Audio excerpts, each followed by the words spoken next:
Shalom.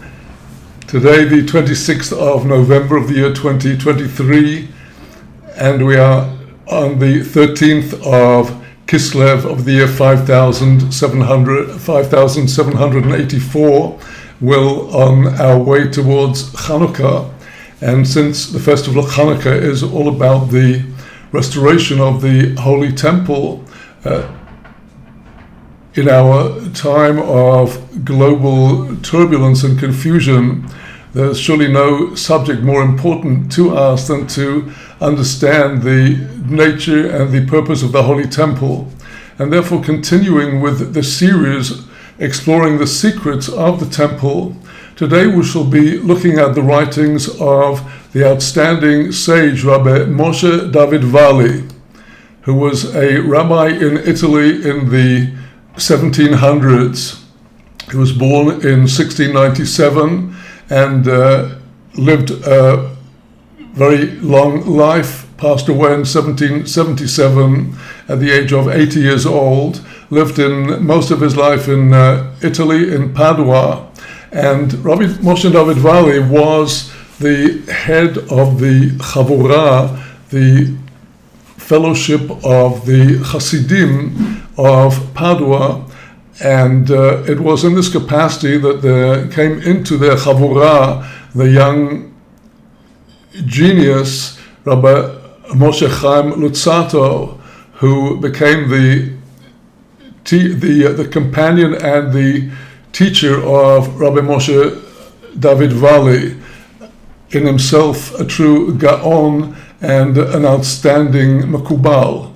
And today we shall be looking at a section from his commentary on the entire 5 books of Moses and the books of the Nevi'im and the Ketuvim. And this is from the volume of his commentary on the book of Leviticus.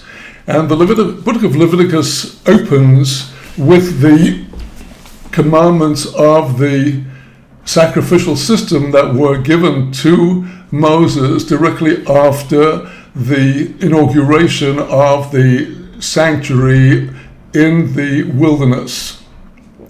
The book of Exodus, following the narrative of the Exodus from Egypt and of the journey into the wilderness, the sin of the golden calf, followed by the instructions to build the sanctuary. The second half of Exodus is filled with this description and of the narrative of both the blueprint, the plan of the temple and the priestly garments, and then the account of how they were actually made and were all ready for inauguration. And the book of Leviticus opens with the voice calling to Moses now that the sanctuary has been inaugurated, and the voice of God now reveals to Moses the commandments of the sanctuary, beginning with the sacrifices.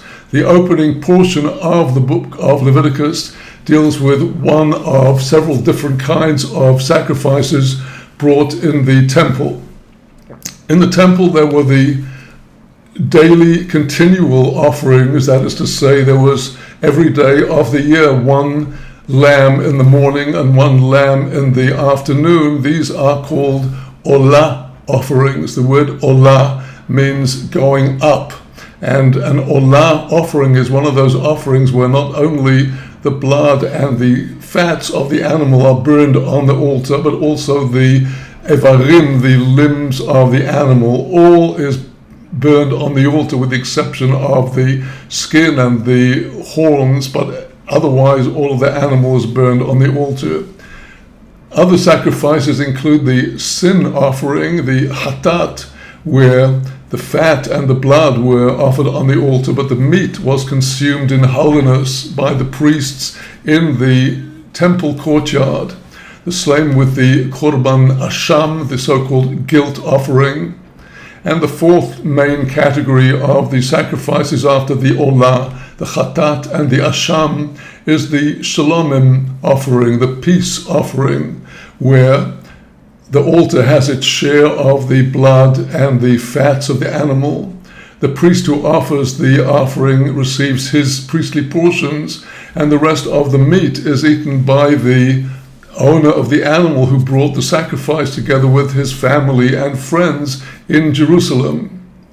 So the account of the various different kinds of sacrifices in Leviticus begins then in the opening section with the Korban Olah, the offering that is entirely burned, and the animals that are eligible for the offerings in the temple are oxen or cows, depending on the sacrifice, sheep of various ages, depending on the sacrifice, and kid goats.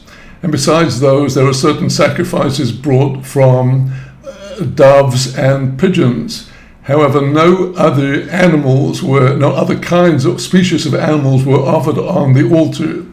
And because there is a difference between the portions of the ox offered on the altar and the portions of the lamb offered on the altar, for that reason, the opening portion deals with the ox, and following that is a section dealing with how the sacrifice of a lamb would be conducted. So we are now learning from the holy work Avodat HaKodesh, the holy service, which is the commentary on the book of Vayikra, the book of Leviticus, in accordance with the 4 methods of interpretation of the Torah: Pshat, Remez, Drush, and Sod, the simple meaning, the elusive meaning, the Drasha, the midrashic or homiletical meaning, and the Sod, the esoteric meaning. This work is from the Rav Hagadol, Ish Elokim Kadosh, the great rabbi, the holy man of God, Rabbi Moshe David Walli, Zechet Tzadik V'Kodosh Livrocho. May the memory of this holy tzaddik be for a blessing. So let us first look at the opening verses of Leviticus dealing with the Korban Olah. And God said to Moses, he called to Moses from the tent of meeting, saying, well, Rabbi Moshe David Walli comments on the very opening verse, which is itself quite remarkable, which is the call of God Almighty to a man of flesh and blood. And this was a unique moment in the history of mankind where God now speaks to the lawgiver out of the sanctuary, out of the tent of meeting.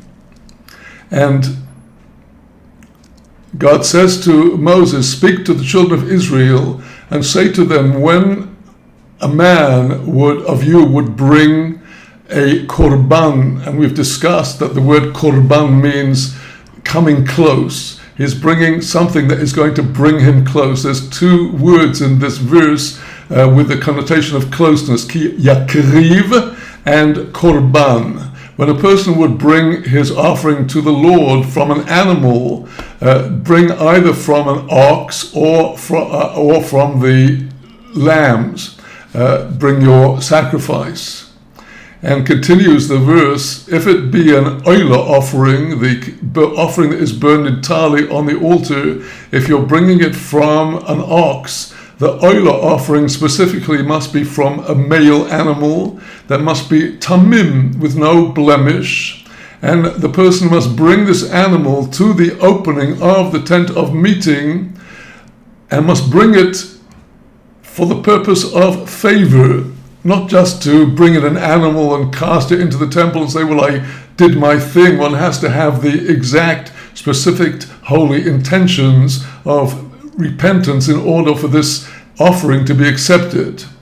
And the first step in the sacrifice before the animal is slaughtered is what is called smicha, where the person offering the animal rests his hand on the head of the animal.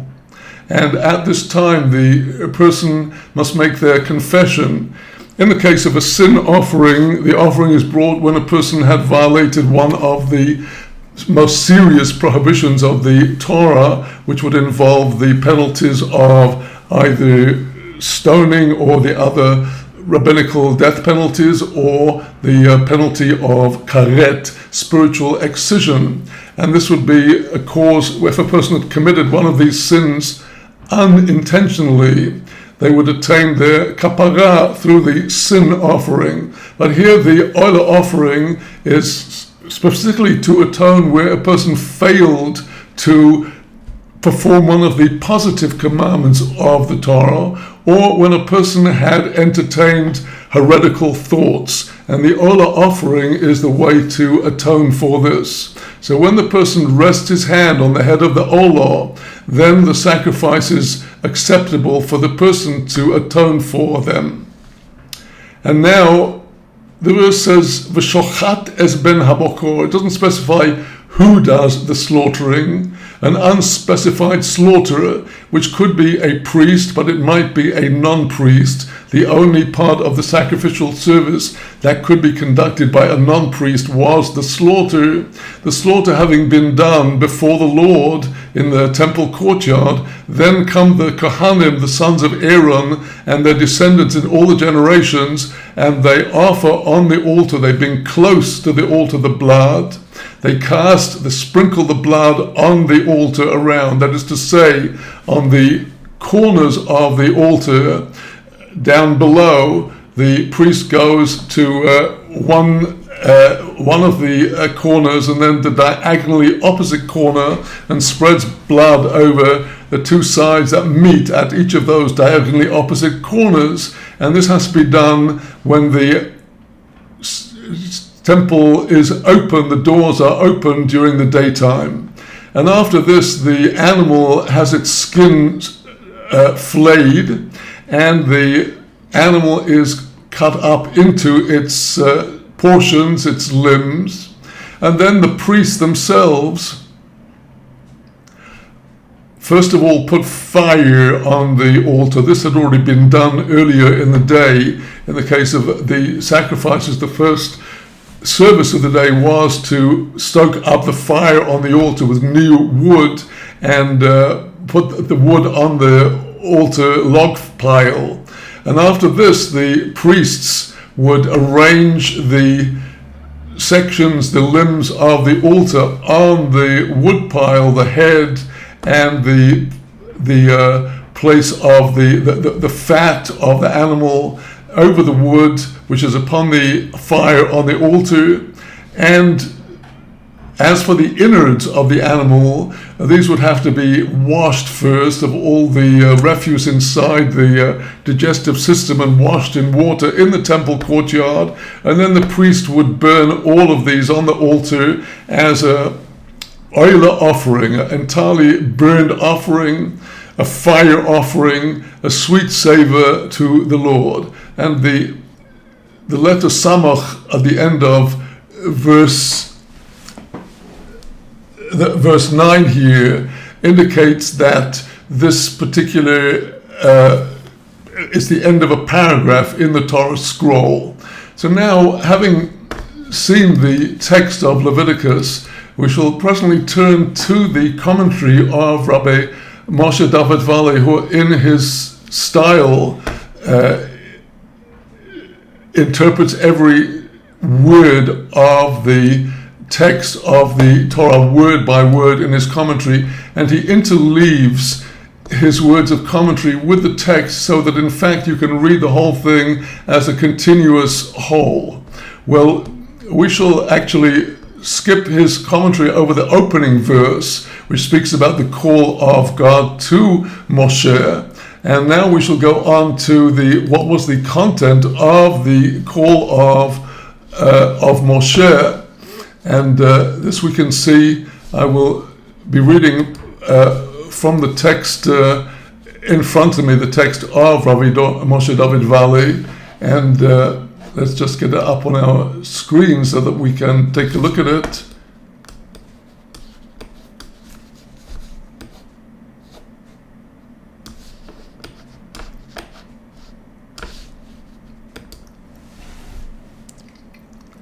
So here is his Hebrew text, but in order for us to be able to envisage what we are talking about, let us see the scene in the temple courtyard, where here we see the ox has been just slaughtered and has been laid on the ground, and the priest is collecting the blood from the neck of the ox where the shchita, the slaughter, has been performed, and the priest will presently take the blood to the altar to sprinkle it on the altar as described. So coming now then to Rabbi Moshe David Walli's commentary on Leviticus chapter 1.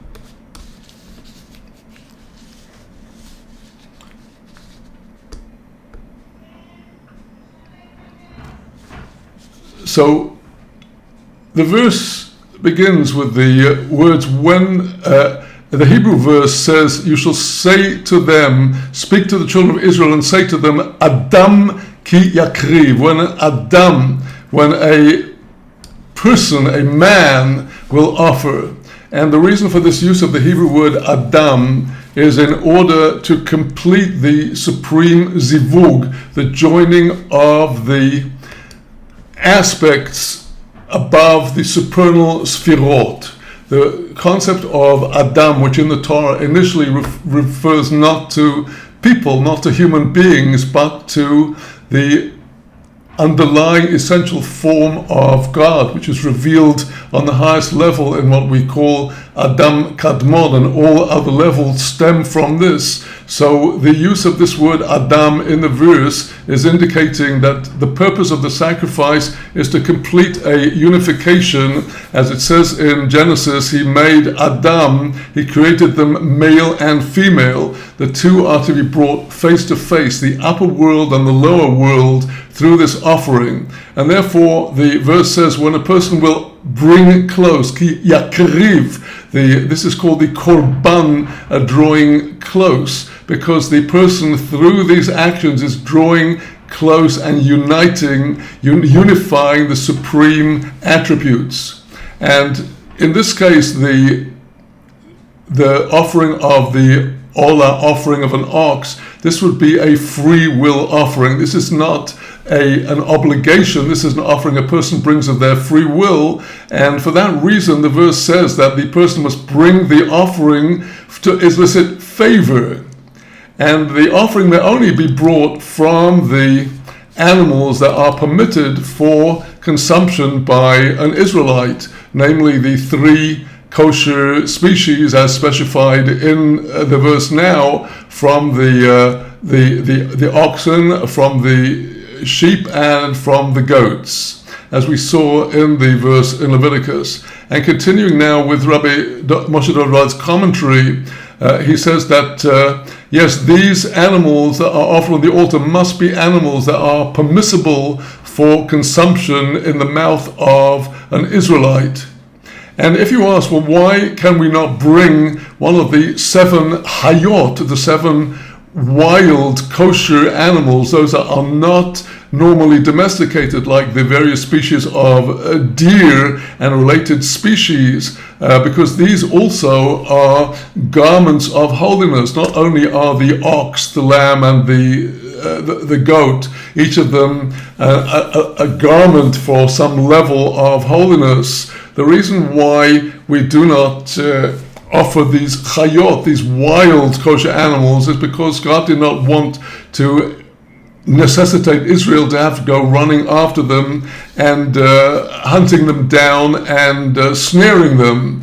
And whereas the 3 species of animals that are offered on the altar, namely the ox and the lamb and the goat, they are all domesticated animals which should be readily available in temple times. However, the main point, says Rabbi Moshe David Walli, is that the 3 species of behemoth, these domesticated animals, as opposed to the chayot, they are garments of deeper and more internal and higher spiritual levels. and therefore the main tikkun, the main repair is made through these animals. And the whole purpose of the temple sacrifice is to bring the levels together, to bring together chesed and gevurah through these rituals. And this can only be accomplished through the three highest forms of animals: the ox, the sheep, and the goats, as opposed to the lower wild animals. And it is through the offering of our sacrifices from this world that we offer up what is called mayim nukvin, the feminine or the female waters. This is an expression describing how our services in this world are rising up and now eliciting downwards from the higher worlds what is called the mayim duchrin, the male waters, the waters of influence, the waters of blessing, which are drawn down through the sacrifice. And now the top levels of the sfirot, chokhmah, binah, and da'at, wisdom, understanding, and knowledge, are all on the level of thought, on the level of sechel, the divine intellect. And for that reason, the thoughts of all the participants in the ceremony have to be absolutely aligned. And this is a very important part of the sacrificial services, that the priest has to be fully conscious and centered on what he's doing with all of the exact necessary intentions. So the verse in Leviticus continues that if the person wants to bring an olah offering, he should bring it from, in our case, the opening section is dealing with the ox, which must be male, it must be without blemish. And the concept of the male is that in the olah offering, in the Kabbalah, we have a difference between what are called the worlds of influence from above, which are considered to be the masculine or the male elements, as opposed to the worlds which are receiving, which are considered to be the female elements. And so since we are concerned in the sacrificial service with the olah offering to rectify the uppermost levels, the levels of sechel, for that reason the animal must be on the level of the worlds of influence, the masculine, the male worlds. The animal must be without any blemish, because the whole purpose of the animal is to remove all of the blemishes. The animal must be brought to the opening of the sanctuary, which means that the sanctuary must be open, namely during the daytime. There are no sacrifices in the temple during the night, because the expression in Leviticus there, Pesach Ohel Moed, there in verse 3, the concept of the Pesach, or the opening, is an allusion to the Sphira of Malchut, because Malchut is the opening, the fear of God. The fear of God's kingship is our point of access to all of the higher levels. And the Malchut is called the gate of all the levels, and it is through the aspect of the Malchut expressed here in the opening of the tent of meeting that all of the services ascend on high. Now, as we saw, the person offering the sacrifice, as stated in verse 4, must rest his hand upon the head of the offering, and at this moment the person bringing the offering makes a confession. The purpose of the semicho, the laying on of hands, is where, by a mystery which I'm not going to go into now, where there is a transfer from the human onto the animal. This is a kind gift of God to us, that where we have sinned, God is willing to allow us to take one of his other creatures, this animal, and as it were, make the animal the object of our services of atonement that will secure atonement for us. I did mention in a previous discussion that in the work Sha'arei Ora, the work that deals with the 10 Sephirot and the elusive terms throughout the Bible, that in the section on the Sphira of Gvorah, the author, Rabbi Yosef Gikatilia, explains about the covenant that God made with the animals prior to the creation, that in exchange for their being willing to be consumed by humans and used on the altar, their souls would have a great elevation through these services. So this is the concept of the semicha, the laying on of hands by the person bringing the animal. Writes David Moshe David, he says that the person looking on as the animal is going to be slaughtered and its portion, its blood sprinkles, the person must imagine all this is happening to the person themselves, and this is the kindness of God to enable the person's sin and the damage they did through their sin to be removed through this process. And certainly must have been incredibly shaking experience for an animal, for a person coming to the temple in contrition, into Shuvah, to watch this animal walk in alive and to being laid down on the ground and to be slaughtered and to be cut up. It's a very, very emotional experience for anybody going through it. So then comes the shchita, the slaughter, and the bringing of the blood to the altar.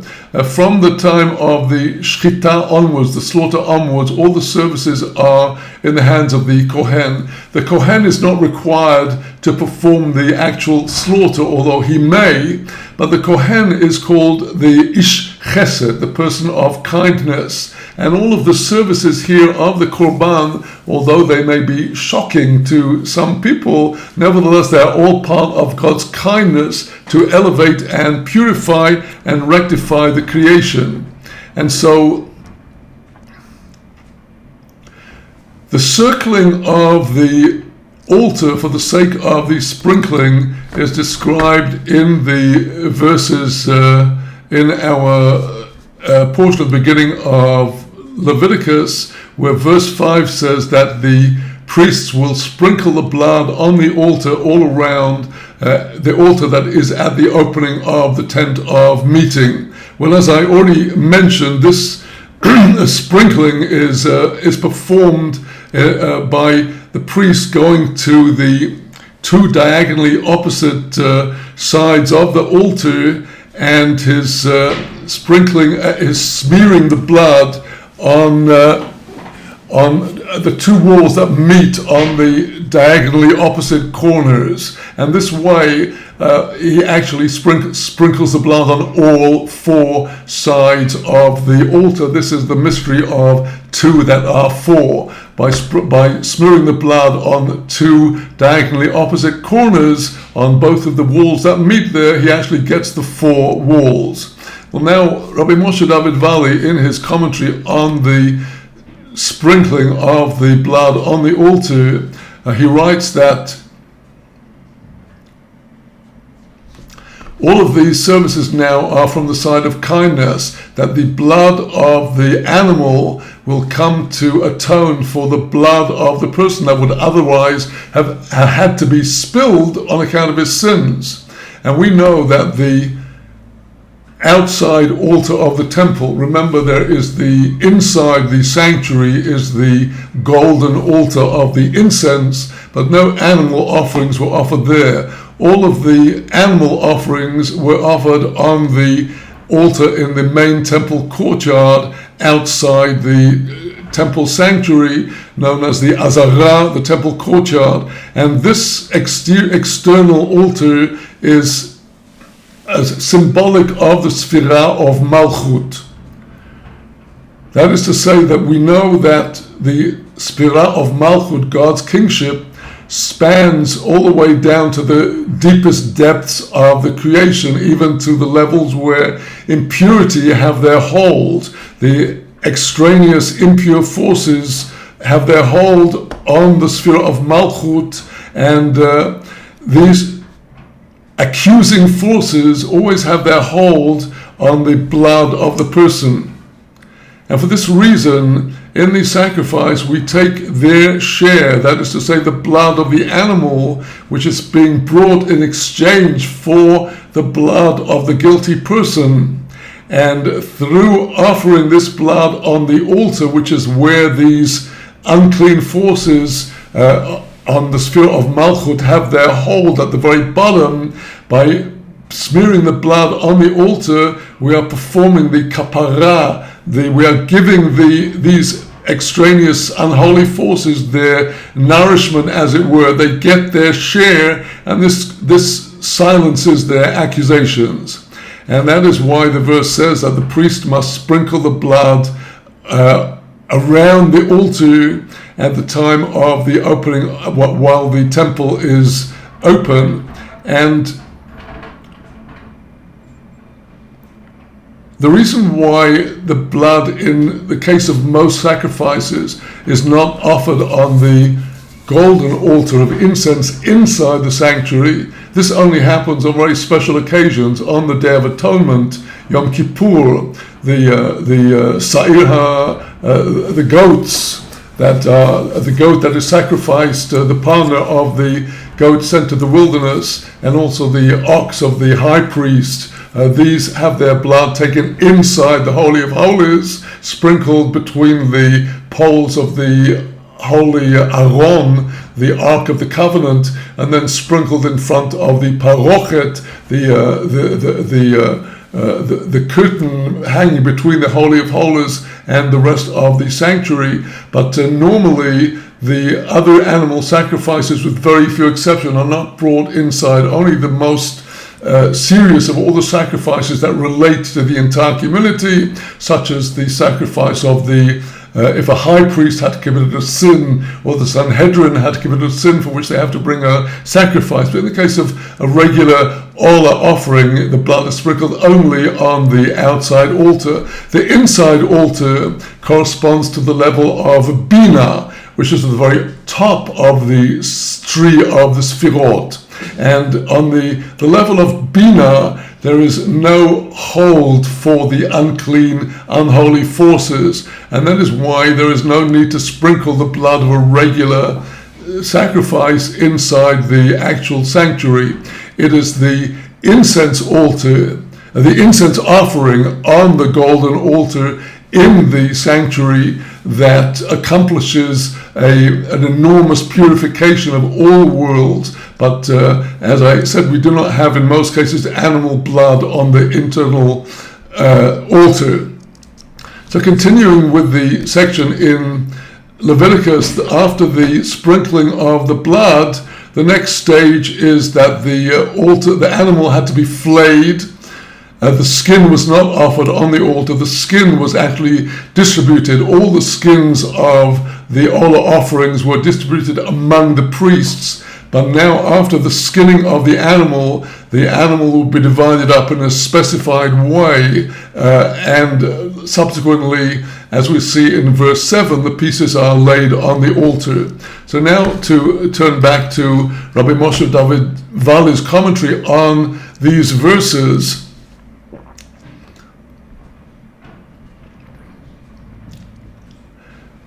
He says that many priests were involved in the ceremony in order that the zechut, the merit, should be spread among many, because there is a concept in the sacrifice of chesed, the kindness, where the person bringing the sacrifice is drawing close to God, and the more people involved in this great ceremony, the better. And just as the holiness extends over all the portions of the animal through this ceremony, so too the holiness spreads through all of the limbs of the person bringing the sacrifice. We are not allowed to break up and smash up the portions of the sacrifice, because that would be giving way to the side of destruction, the side of the klipot. So specifically, the animal must be divided up into its limbs, but not to cut up the limbs into further broken pieces. And then after this, the sons of Aaron, the priests, would put fire on the altar, and then they would lay the pieces on the altar. Fire intrinsically is rooted in the aspect of din, of judgment. Nevertheless, the fire must be put on the altar by specifically the priests who are from the side of chesed, kindness, because here the fire comes for the purpose of kindness, because kindness is being done to the person bringing the offering in order to bring him atonement. And likewise, the animal that is being offered attains a great aliyah, a great ascent, coming up as the maim nukvin, when the body of the animal is burned on the altar. At the moment of the shchita, the slaughter, the soul of the animal ascends in the temple, from the temple courtyard, in a spiritual manner, and the soul of the animal here is called the maim nukvin, the feminine waters, bringing up influence to the higher worlds and eliciting influence downwards. So here we are seeing how from the kabbalistic point of view, how the korban is accomplishing its purpose. And then the priests arrange the wood on the altar. Rabbi Moshe David Walli says that the priest must arrange the fire in a beautiful way, not just to cast the logs here and there, but to arrange them in a structure, because this is the opposite of the Sitra Achra. The Sitra Achra is called a realm that there's no order. All is devastation and chaos. So specifically in the temple, everything is in order and arranged beautifully. So if we ask why, if all of this is for the sake of chesed, why does the Kohen not slaughter the animal? The reason he gives here, Rabbi Moshe David Walli, is that there are two reasons. The first is that the shchita itself is complete din. It finishes the life of the animal. And for this reason,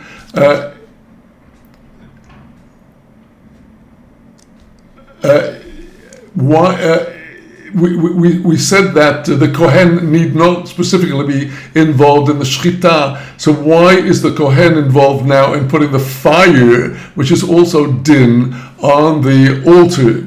So here we need specifically the Kohen, the man of chesed, to elevate and lift up the offering on high. In other words, now after the din, of the execution of the animal has been performed, and everything now is in the hands of the Kohen to bring the elevation.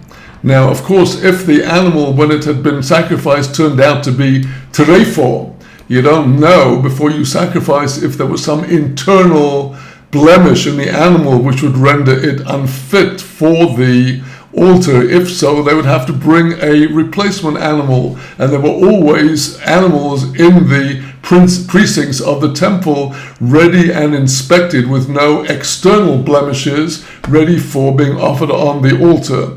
So the animal had to be inspected carefully after the slaughter to make sure there is no blemish in this offering which would interfere with the kapara.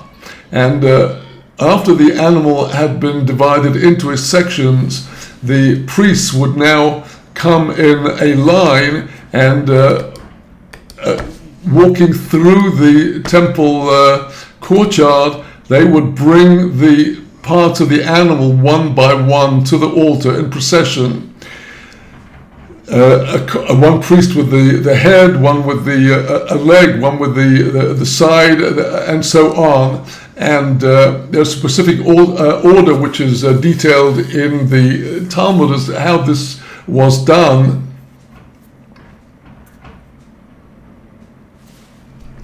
But of course the pieces were laid upon the wood on the altar pile, and the wood is an aspect also of chesed, of kindness, which is helping to fuel the fire. And the priests involved in the sacrifice, their nature is to be on the side of chesed. And they were the ones who, when they brought the head of the offering to the altar, they had to, over the place where the animal had been slaughtered, namely at its throat, they would take the washed fats of the animal and lay them over the place of the sacrifice, over the place of the slaughter, over the place of the incision of the knife, in order to hide that, in order to cover over, to hide over the harsh din as much as is possible.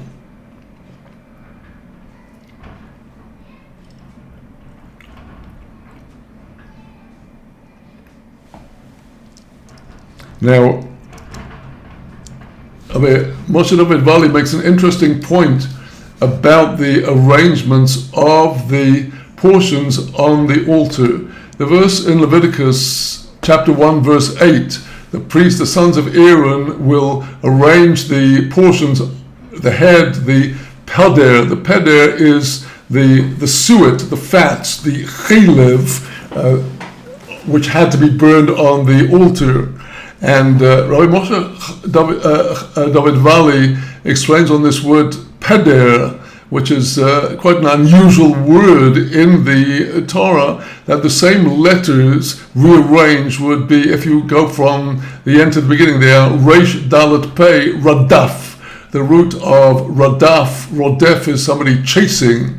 And Rabbi Moshe David Walli says here that this is not insignificant, because wherever there is people are being chased and they're in danger, there's no health and goodness.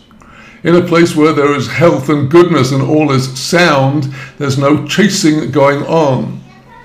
And all of the different words in the Holy Tongue have their foundations in the secrets of wisdom, and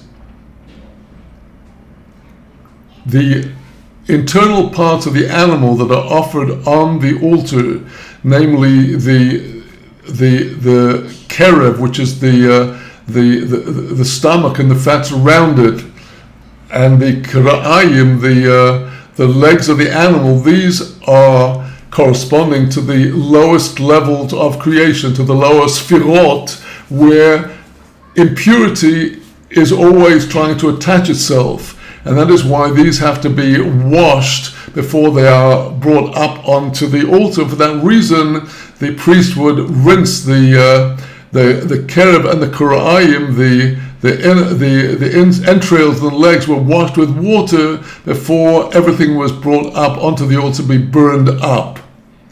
And the priest had to do this constantly in mind. As the verse says here, the priest must burn the whole on the altar.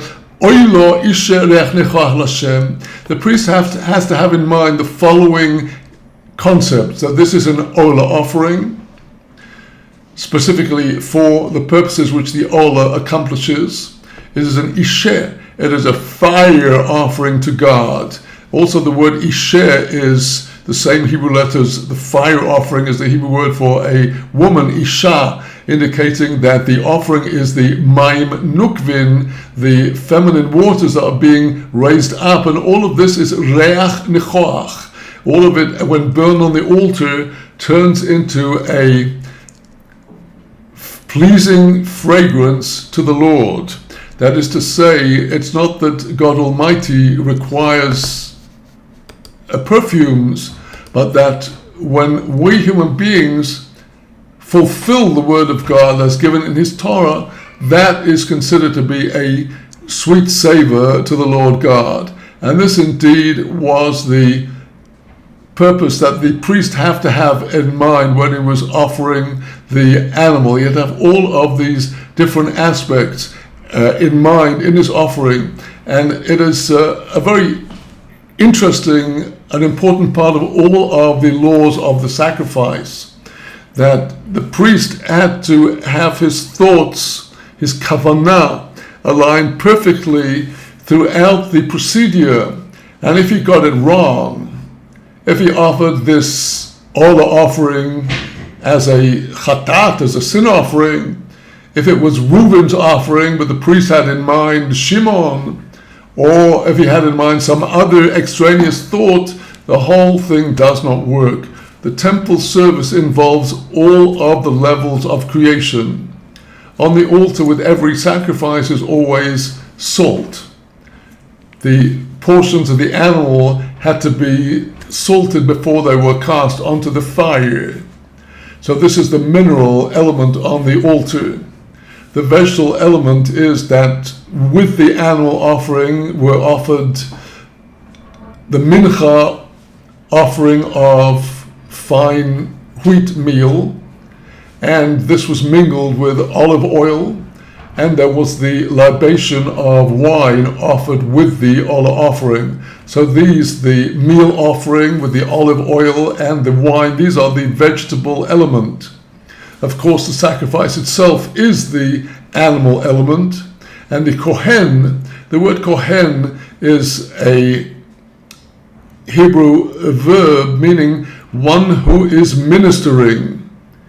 The person who is ministering, the kohen, is the key to bringing all of these elements together and joining them in a ceremony prescribed by the Holy Torah in order to draw all of the worlds closer to God.